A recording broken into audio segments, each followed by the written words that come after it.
So, what is up, guys? It looks like Vanguard is ending their week out with an Angel Feather release. They are saving the best for last because they actually are saving the best for last if we're getting Angel Feathers and Great Nature back to back. So, without further ado, let's see if they actually gave this card a good buff. It's still Legions with either the Asmodel or this G2. When you Legion, put the top card of your deck into your damage zone and call a card from your damage zone. So that got buffed to you can actually call the card instead of doing like a Sariel play. So that's nice and all. So again, you have to rewrite this to do the effect again because it says when you Legion. This is one of those cards that says you have to rewrite to do it again. And then it just gets 3,000. So this is kind of underwhelming. This is possibly maybe... This is probably one of the most underwhelming Legions so far in the set. I was expecting better, like a better update, like maybe that unit gains like a 2,000 or 3,000 power. But yeah, I'm not a fan of this yet. Next card, Control Celestial Hael. This is one of the things you Legion with. When this unit attacks Vanguard, if your Vanguard is a Celestial for that turn, this becomes an 11k, so it becomes an 11k if your Vanguard's a Celestial. So you already know. When this unit attack hits a Vanguard, if you have a Vanguard as a Celestial and your damage zone has a card with the same name as your Vanguard, so if you have the G3 in the damage zone or you have this in the damage zone, you can turn it face up. Or if you accidentally Legion with this G2 in the damage zone, you can countercharge. So they have a decent countercharger because all you need is this in your damage zone to be an infinite countercharger. So if you had a countercharge too, you could. So again, little hiccups here, but I guess that's the whole point of having the same card in the damage zone. You'll be able to always countercharge, so I guess that's nice, but Angel Feather doesn't really need to use for countercharging besides doing Danielle plays and Sariel plays to add PGs to your hand. Next is Holy Edge Celestial Malchiodial. During your turn, if you are in a Legion state, so Legion state is your Legion, so you get this effect. All your front row units get 2,000 power. And if there is a card with the same name as your Vanguard and the damage zone and it includes it face down, they gain an additional 2,000 power. So it's 4,000 to the front if you have this and as model connected to her. So you're gonna be down one as model, sadly. So her Legion situational because they kind of take away this power play from this. So that means obviously you're running Hermes. So again, this unit also gets 3,000 power once there's a unit in the back of it, so it turns into obviously a 28 column at the end of the day. Well, 29 if you have a 6k booster. But yeah, the thing is, this is kind of looking like a better unit because this helps us with more... we can use a lot of the old support with this unit. What I mean is, since this 2,000 power isn't limited to... this power isn't limited to Celestials. It's actually to the entire front row. So obviously, as model, let's read about as model real quick. When this unit attack hits a Vanguard, you CB1. Put this unit in damage zone and call a card other. So it's just a Hermes that's a G2. So obviously, this is where Danielle makes her move. Danielle starts to make some plays.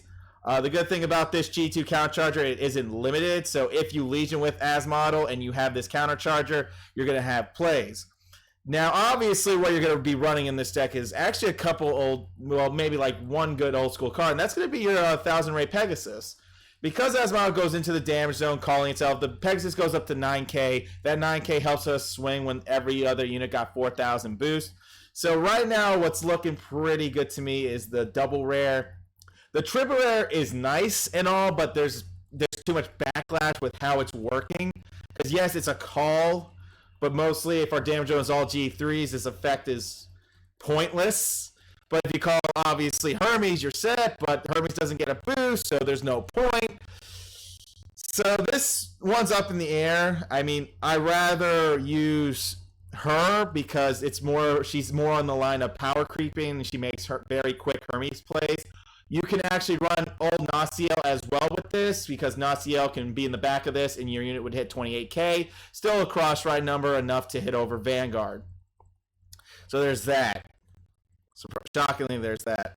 So why I say the Pegasus, because if you're doing a lot of tag-outs with the Hermes and this, you technically have 7 tag-out units. And if you're running Danielle, you have 11 tag-out units. So that's going to benefit you more with this deck. I feel like Angel Feathers is right now in a zone where this Legion is going to be up in the air. I mean, I mean, yes, you can vouch it just calls anything now, but that doesn't matter unless that called unit actually gets a freaking boost or something for combo plays. This unit at best is just a terrible Ezel, but you know, it's just not there. So I'm not like for this unit. This unit could be run in the deck because if you're running Danielle's and Hermes and you want to countercharge and this is in your damage zone or this is in your damage zone, you get a countercharge one, and obviously this goes up to 11k. Yeah, it becomes an 11k. So again, this is why the horses come in handy and why this going up to 4,000 is going to be more beneficial. So why is it important? Why is this G3 just as important? Because it gives your unit 4,000, and if you have 1,000 rate Pegasus, that unit can become 9k after you do a tag out with Hermes or anything else in between, so you can get more of your power plays in and keep that extra attacks going. Yes, you can get your Danielle's out as well. So again, there's a lot more multi-attacking. So what I recommend is, if you're planning on playing Legion Angel Feathers, you're going to want to stock up on your Danielle's. You're going to want your 1,000 Pegasus. You can run your old Celestials if you want, but obviously you want to make sure you can get your Hermes out of the damage zone so you can play them. And your Oppos, and you want to get as many Osmodels out of your damage zone. So you want to keep trying to recycle Osmodel with this combo. So every time Osmodel goes to the damage zone, you pretty much are doing a Naciel play or a Celestial Naciel play where you want to get this G2 as much as possible, or Hermes. That's why your options are very open, especially with Danielle. The main goal for Angel Feathers in Legion is to guarantee yourself 2 damage. That's your guarantee end result.